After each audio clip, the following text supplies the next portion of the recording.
மேகலாப்பா, என்னம்மா பட்ஜெட் வந்ததுல இருந்து நிறைய பேர் சொல்லிட்டு இருக்காங்க தமிழ்நாட்டு கடன் அதிகமாயிடுச்சு, ஒவ்வொருத்தவங்க தலையிலயும் ஏகப்பட்ட கடன் இருக்குன்னு எதிர்கட்சியில இருக்கிறவங்க எல்லாம் சொல்லிட்டு இருக்கிறாங்க. அதாவது பாமக தலைவர் அன்புமணி ராமதாஸ் எல்லாம் சொல்லிட்டு இருக்கிறாரு. தனிநபருக்கு 1.27 லட்சமும் 4 பேர் கொண்ட குடும்பத்துக்கு 5.8 லட்சமும் கடன் இருக்காமே, இதெல்லாம் எப்படி? அதெல்லாம் ஒண்ணும் இல்லை. இப்போ ஒரு உதாரணத்துக்கு வச்சுக்கோ, நம்ம வீடு கட்டணும், நம்ம மொத்தமா பணத்தை வச்சுக்கிட்டு வீடு கட்டிருப்போமா?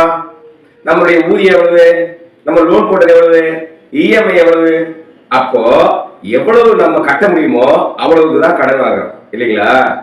மக்கள்கிட்ட காசு போனா தானே பொருளாதாரம் வளரும். அவங்க அப்பத்தானே வீடு பொருட்களை வாங்குறது செய்யறது பிடிக்கிறதெல்லாம் இல்லையா? அதுக்காக அந்த பணம் ரொட்டேஷன் ஆகிட்டே இருக்கணும், அப்பதான் வளர்ச்சி என்பதேங்க. அதெல்லாம் சரியா போயிட்டு இருக்கு, நிறைய போயிட்டு இருக்கு. கல்விக்கு மற்ற இதுக்கெல்லாம் கொடுத்துட்டு இருக்காங்க. ஒரு பட்டினி இல்லாத ஜனங்கள் வாழ்றாங்கன்னா அது தமிழ்நாட்டில். மாநிலத்தில இருந்து வர்றவங்களே அதை சொல்லுவாங்க, இங்க மாதிரி எங்க மாநிலங்கள்லாம் கிடையாது, அதனால நாங்க இங்க விட்டு போக மாட்டோம் அப்படின்னு சொல்ற அளவுக்கு தான் இருக்கு. எனக்கு இன்னொரு சந்தேகம், நமக்கு இப்போ தமிழ்நாட்டு கடனை பத்தி இவ்வளவு தூரம் சொல்றாங்க. கடன்னா எல்லாருக்கும் பயம்தான், யோசிக்க வேண்டிய விஷயம் தான். ஆனா இந்திய கடனை பத்தி சொல்லவே இல்லையே. இந்திய கடனை ஒவ்வொரு தனி மனுஷனுக்கும் பிரிச்சு கொடுத்தா எவ்வளவு வரும், ஒரு குடும்பத்துக்கு எவ்வளவு வரும்னு அவர் சேர்த்து சொல்லியிருந்தா இன்னும் கொஞ்சம் நல்லா இருந்திருக்கும்.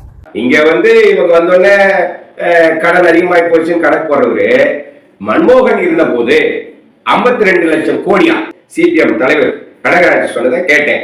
இப்போ 200 லட்சம் கோடியா. எப்படி பாச்சு? யாருக்கு, மக்களுக்கு எதுவும் தந்தீங்களா, செஞ்சீங்களா? ஆனா ஒண்ணு செஞ்சிருக்காங்க, 29 லட்சம் கோடி 100 கார்பரேட் ஏழை மக்களுக்காக வழங்கி இருக்கிறதா அவர் சொல்றாரு. இதெல்லாம் கேட்க மாட்டார். இவங்களாவது மக்களுக்கு கொடுத்துட்டு அதுக்கு மக்களோட நலத்திட்டங்களை நிறைய செஞ்சுட்டு கடன் இருக்குன்னு சொல்றாங்க. இந்திய அரசு என்ன செய்யுதுன்னே தெரியல. வர்ற காசுக்கு கணக்கு கூட சொல்ல முடியாது அப்படின்றாங்க. கேள்வி கேட்கறது ஒரு பக்கமா மட்டும் இருக்கு இல்லையா? நம்மளை பார்த்தும் சொல்றாங்க, ஒருத்தவங்களை மட்டும் கேள்வி கேட்கறீங்கன்னு. எல்லாருக்கும் தான் அது.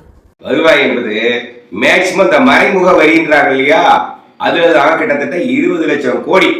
அது எப்படி? நீ சோப்பு சீப்பு அதெல்லாம் வாங்குறீங்களா, செய்யறீங்களா, அதுல ஜிஎஸ்டி போகுது இல்ல, அதுதான் 60 விழுக்காடு. அந்த வருவாய யாரு தர்றது தெரியுமா?